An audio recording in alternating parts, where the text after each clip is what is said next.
All right, ready? I don't care about your feelings. That was so odd. You'd be left of Lenin. I can't believe you said that.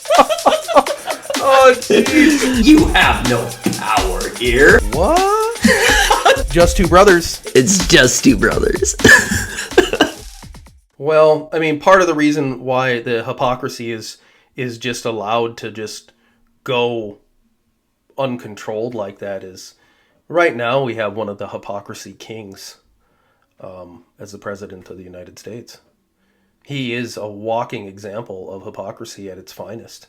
I mean, some of the things he has said and done in the past, we can go back to 1977 when they were doing, the forced busing to desegregate the schools.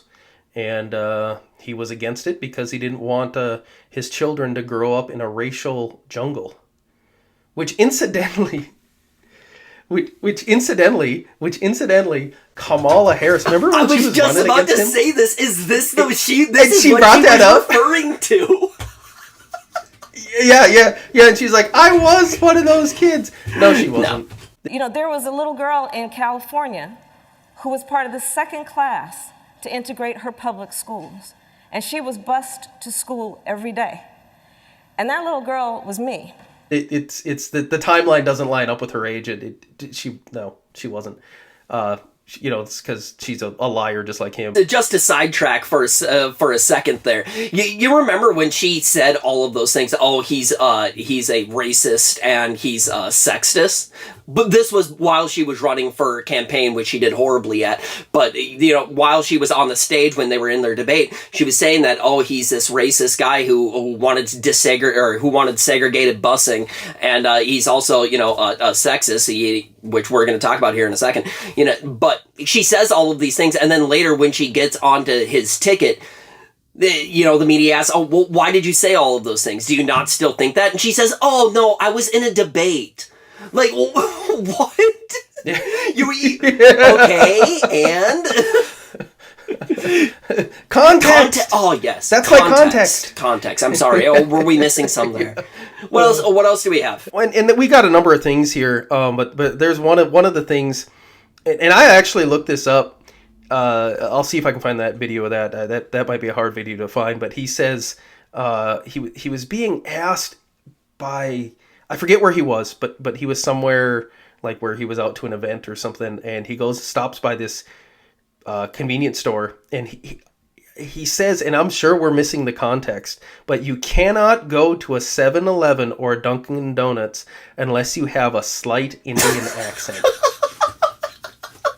You cannot go to a 7-Eleven or a Dunkin' Donuts unless you have a slight Indian accent. I'm not joking.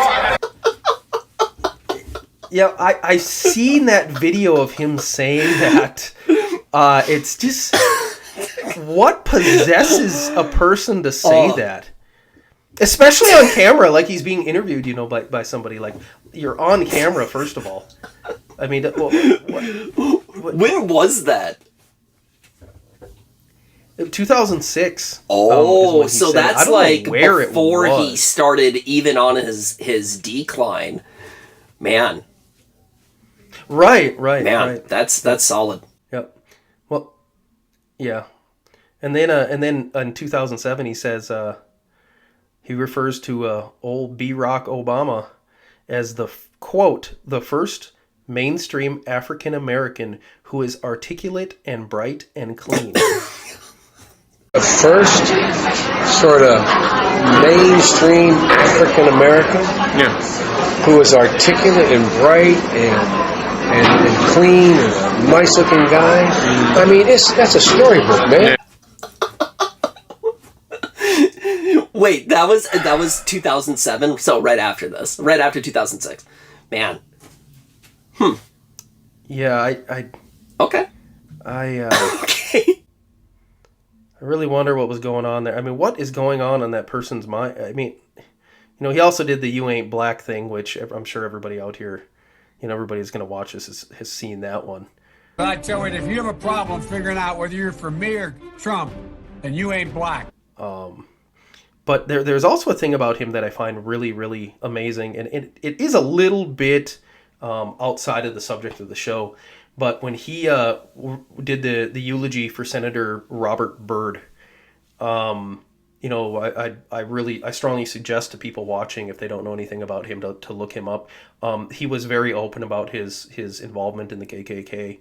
I believe he was a Grand Dragon. You know, and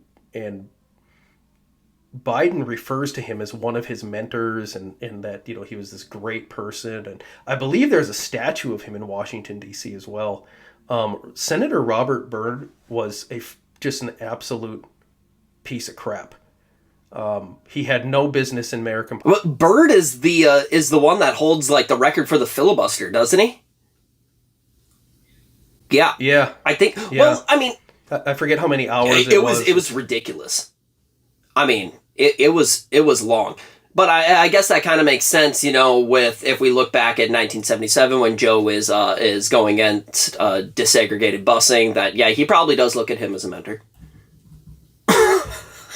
Oh yeah, because that's kind of the basis of his early politics, right? I mean that was the position that he held on everything, you know, and they're trying to sweep that all under the rug now. You know, they don't want anybody to know about that. But I got to say one more thing about and we are getting a little off subject here, but my favorite line of Joe Biden's is when he says, and I don't remember the situation for this one either, but he said, "Poor kids are just as bright and just as talented as white kids." Poor kids are just as bright and just as talented as white kids. Now, I just struggle how the wording, you know, and I don't know that he deliberately worded that. Yeah, he did. He deliberately worded it that way. But I mean, he knows he's on camera when he says this stuff. I mean, what is he, you know, and I kind of wanted to bring some of this stuff up as we started talking about it, because this is things that need to be remembered, needs to be talked about. People need to keep this fresh, because that is how the left operates. And when you let it die, it's dead and it's gone, and you know the media is never going to bring it back up. And you know they're never going to ask about it as a debate question, as why on earth would you say something this flipping ridiculous? That will never come up. But that is so stupid to say. I mean, it's stupid to think that way, and let alone say it. I don't think this is really off topic at all, because here's why. The Biden administration has directly said that they put equity, specifically racial equity, aka racial communism, at the center of their agenda. And you have the history of all the things he says. He says things like, poor kids are just as bright and just as talented as white kids. He said, if you have trouble for whether you're for me or for Trump, then you ain't black. He says things like, unlike the African American community, with notable exceptions, the Latino community is an incredibly diverse community with incredibly different attitudes and different things. What you all know, but most people don't know, unlike the African American community, with notable exceptions, the Latino community is an incredibly diverse community with incredibly different attitudes about different things. I mean, I'm not the one saying this. He is. And, you know, I think it becomes the point of the rules for me but not for thee, when he gets to say all of these things, and then he gets to pretend that he's going to put racial equity at the center of his administration. Here's the truth. He does not look at anyone of color, anyone, period. He only looks at you as a vote. That is it. That is all you are to him. And if he has to say that he's putting racial equity at the middle of it, well, sure, sweet. If this guy could be a racist and be president at the same time, that's what he would be. Well, there was a time where that was completely acceptable by the left. Where you could openly be an open racist and say, "Oh, I'm a member of this group." I need to correct myself, because you can be a racist. He is a racist. It's true. That's what equity is. Equity is racism in the end. You are taking from one race and giving to another based on race. You think that one is superior to another. So in the end, it is.